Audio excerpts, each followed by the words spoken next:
তিনটি জায়গায় কখনো তুতু ফেলবেন না।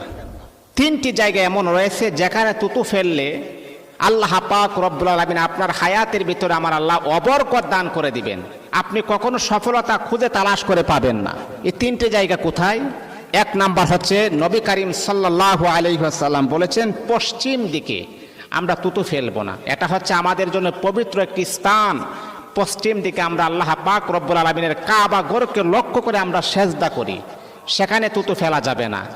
দ্বিতীয় নাম্বার হচ্ছে নবীজি বলতেছেন ইবাদতের জায়গায় আমরা যেখানে নামাজ পড়ি, ইবাদত করি, কোরআন তেলাওয়াত করি, জিকির আজকার করি, সেই স্থানে আপনারা কখনো তুতু ফেলবেন না।